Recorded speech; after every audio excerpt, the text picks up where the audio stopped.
bubble. And if that bubble crashes, it's a problem. The word bubble, remember the word bubble. You heard it here first. I mean, I don't want to sound rude, but I hope if it explodes, it's going to be now rather than 2 months into another administration.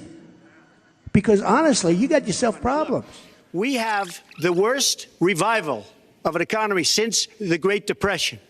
And believe me, we're in a bubble right now. And the only thing that looks good is the stock market. But if you raise interest rates even a little bit, that's going to come crashing down. We are in a big, fat, ugly bubble. And we better be awfully careful. And we have a Fed that's doing political things. This Janet Yellen of the Fed. The Fed is doing political by keeping the interest rates at this level. When they raise interest rates, you're going to see some very bad things happen because the Fed is not doing their job. The Fed is being more political than Secretary Clinton. Love him or hate him, there's one thing nobody can deny. Donald Trump knows a lot about the U.S. economy. He's part of the 1% running this country and has built a multi-billion-dollar fortune. So is the Republican frontrunner full of hot air again? Or is this a slip of the tongue from somebody who knows more than he's willing to share with the rest of us? The answer to this question will shock even hardcore liberals. In my research, I have uncovered a strange pattern that has been going on for the past 20 years. A bizarre economic cycle intimately linked to every U.S. election since then.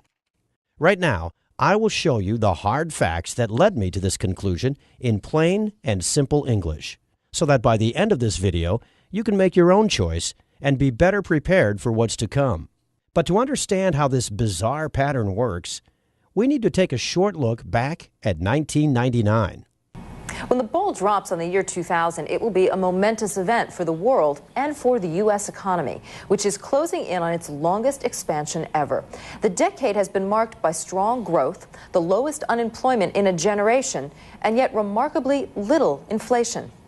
It seemed like a totally different America than the one we are living in today. The stock market was booming thanks to the internet companies, affectionately called the dot-coms. For many Americans, investing in the internet companies seemed like the quickest way to become rich. More and more people put their savings into the stock market, driving it higher and higher. They gambled their money on the hope that they could sell those stocks for 2 to 3 times their value. And everybody was praising the Clinton administration for creating the biggest economic growth in U.S. history. For a time, it worked. To many, it seemed like the party would never end. Even the chairman of the Federal Reserve, Alan Greenspan, said, "Technology is creating a new economy, one where the old rules no longer applied." The Fed was so confident that in February 2000, it began raising the interest rates to their highest level since 1995. At the same time, bad economic data started to come in. The previous holiday season that was supposed to bring big profits to internet-based companies was a major disappointment. And it was not just online shopping. Ordinary Americans bought less and consumption was dropping. While the nation was preparing for the next election, the house of cards built around the stock market started to collapse. On the 12th of April, 2000, the NASDAQ dropped by 386 points. It was the largest drop ever recorded, and by the end of the next week, Wall Street had lost almost a quarter of its value. The long economic boom of the late 90s became a gigantic bust. Bush was entering office at a time when the NASDAQ had lost 60% of its value, erasing $7 trillion of American wealth. Clinton's economy grew on the back of the dot-com bubble, and now everybody was looking to Bush to get the economy going again. But before going any further, let's take a short step back and see what we can learn from this. An economic bubble grows around an asset that becomes very attractive to investors. In the 90s, this asset was the internet company stock. Greed attracts more and more people who gamble their money, hoping that prices will go up and they will sell for a profit later. When people are blinded by the bubble, they think that growth will never end. This delusion is fueled by the media, economic experts, and even the Fed. At this point, something very interesting happened.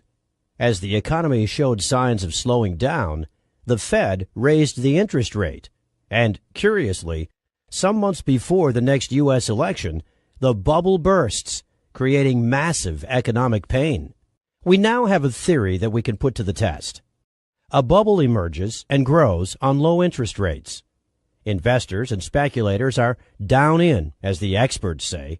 Everything is fine and growth will continue. The Fed raises interest rates in a time where the economy begins to slow down.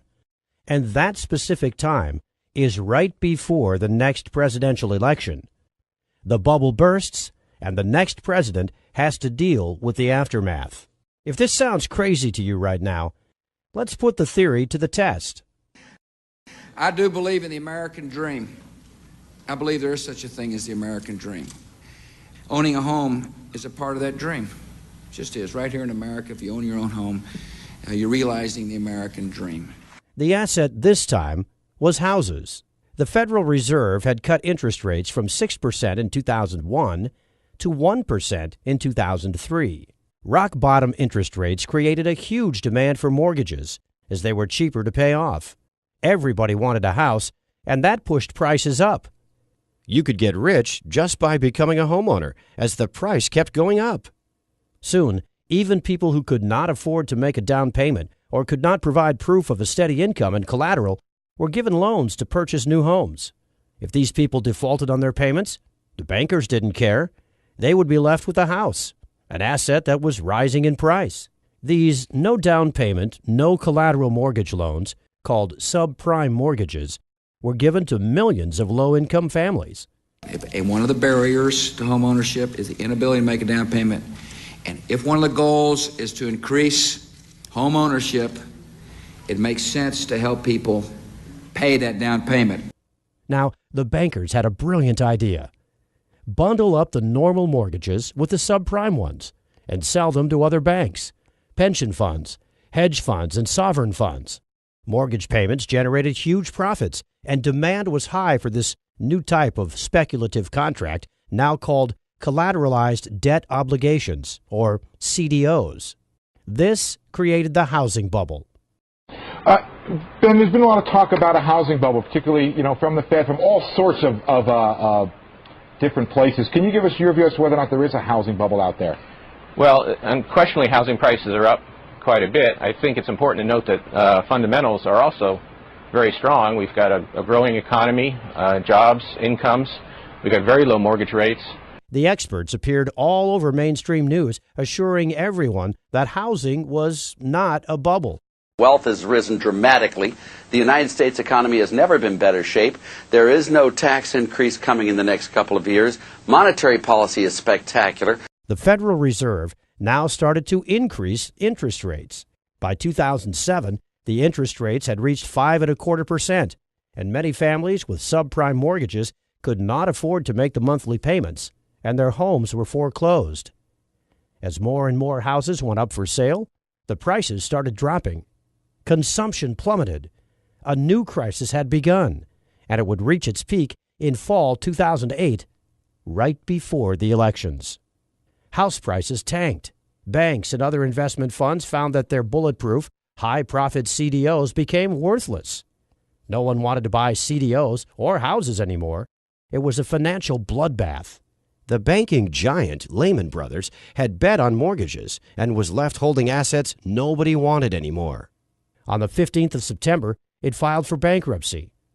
During November 2008, Americans lost more than a quarter of their collective net worth. U.S. stocks were down by 45% from its 2007 high. Housing prices had dropped 20% from their 2006 peak. Total U.S. household wealth went down by $14 trillion. Through the banking giant Citicorp, Bank of America, J.P. Morgan, and Goldman Sachs, the big traders of CDOs, the crisis had spread to the world. And now, stocks and property values plummeted everywhere. The economy of the world entered a deep recession. All this happened as our nation was preparing to choose its 44th president. The housing bubble burst 2 months before the election. So how does our theory stand? We had a new housing and subprime mortgage bubble created by low interest rates. Many Americans thought housing was a secure investment. The banks gambled huge sums of money on CDOs. The experts, again, said everything was fine. The economy started to weaken in late 2007 as the Fed was increasing the interest rates. The bubble violently burst just as Americans were preparing to vote for the 44th President of the United States. Everything that happened in 2000 happened again in 2008. The bubble burst in the year of the elections. Only this time, it was bigger, and the damage was global and massive. The theory is proven correct again. There's an election coming this November. Will there be another economic crisis? Let's go through our checklist again. In December 2015, the Fed started to increase interest rates. For the past 5 years, the rate has been close to 0%. The economy is already showing signs of slowing down. Right now, the Bloomberg Commodity Index hit a 16-year low. The last time this happened was August 2008.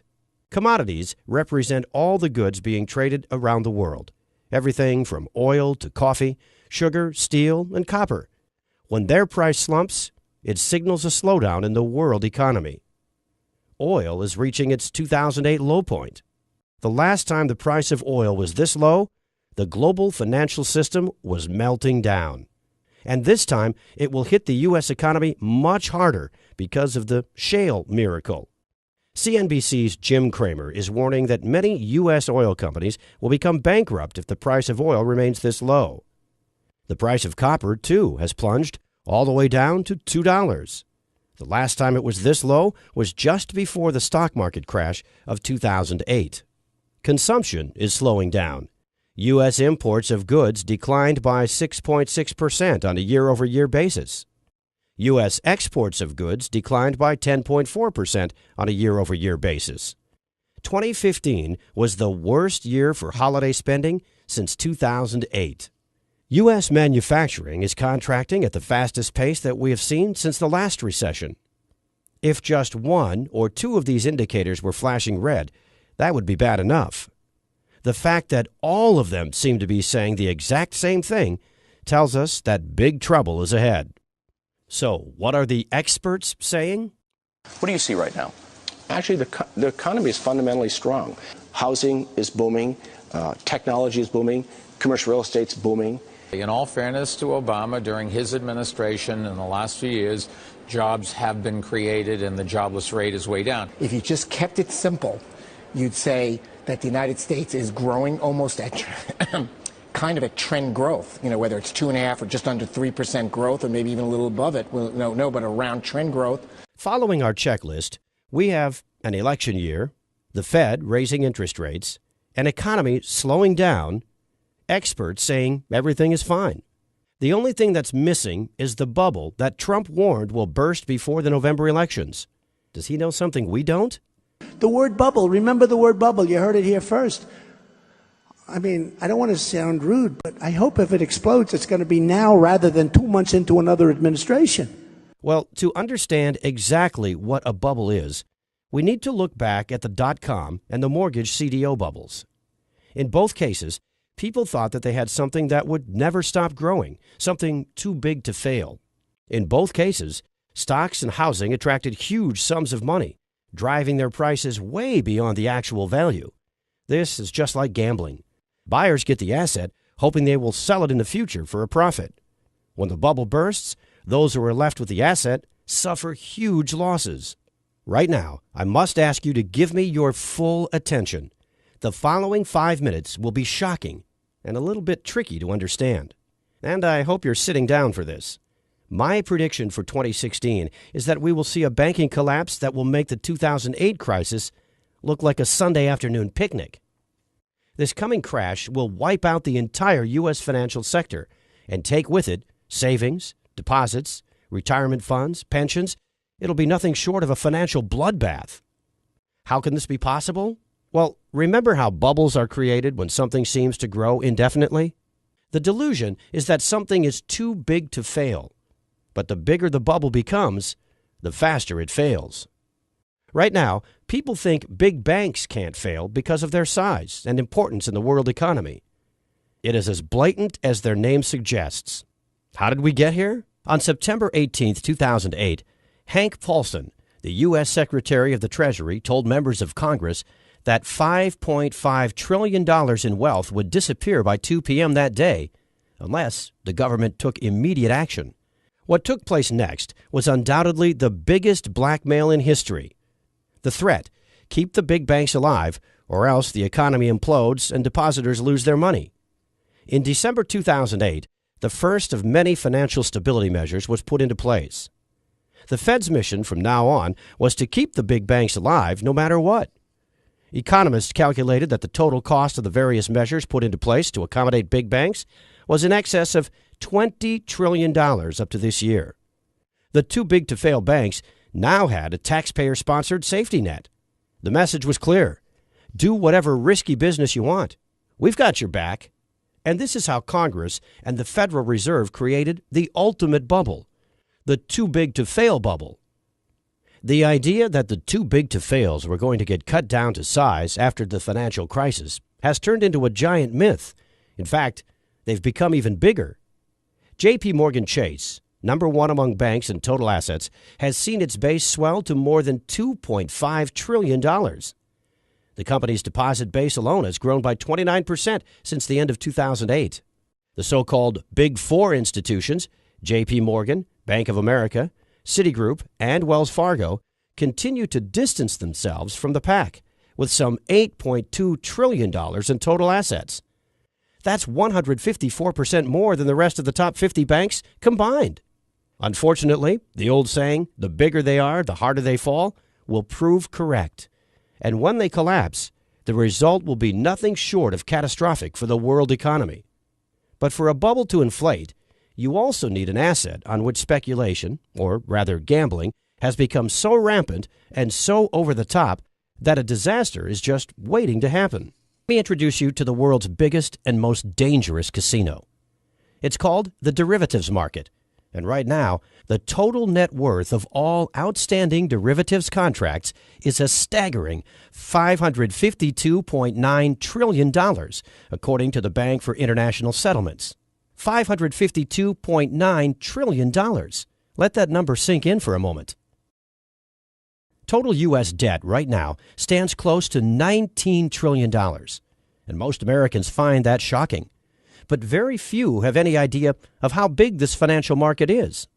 The entire economy of the world, in real goods and services, is evaluated at around $78 trillion annually. The derivative market is 7 times the value of every good and every service provided around the world in an entire year. At first, I thought this number was too big to be real. But the Office of the Comptroller of the Currency, independent bureau of the U.S. Department of the Treasury, confirms it. Make no mistake, you are looking at the biggest bubble in the history of mankind, something 7 times greater than the entire economy of the world. So what exactly is a derivative? A derivative is a speculative contract, a bet placed on stocks, mortgages, interest rates, the price of commodities like gold, silver, coffee, oil, or the possibility of a company or even a nation to default. Basically, right now, there is nothing of economic worth that does not have some sort of derivative attached to it. All derivatives are bets. This is not a metaphor, an analogy, or a generalization. The players on the derivative market gamble trillions on the future price of the asset to which the derivative is attached. These are the speculative contracts that will eventually pop the current gigantic bubble. Warren Buffett once referred to derivatives as financial weapons of mass destruction, and he was proven right. The CDOs that led to the crash of 2008 were derivatives, as they drew their value from interest payments on mortgages and housing prices. They were traded on this market just like all the other derivatives, and they were just a tiny part of the market. In 2008, there were about $500 billion worth of CDOs. That was only a very tiny fraction of the derivatives market, yet it was enough to almost collapse the economy of the world. Remember how I said that this is the world's largest casino? In a nutshell, the derivatives market, or more correctly put, the derivatives casino, is where big banks and other financial institutions place their bets on every aspect of the world economy. Yet with these bets, everybody loses. So how did this bubble inflate to more than $550 trillion? Say Jack controls the derivative department of one of the too-big-to-fail banks. He knows that the riskier the bet, the higher the profit he gets, and the bigger his bonus. And he thinks, just like everyone else, that if he loses, the Federal Reserve will bail him out just like in 2008. What do you think Jack would do? How much do you think Jack would bet on derivatives? Well, the Office of the Comptroller of the Currency has the exact numbers. Citigroup, total assets more than $1.8 trillion.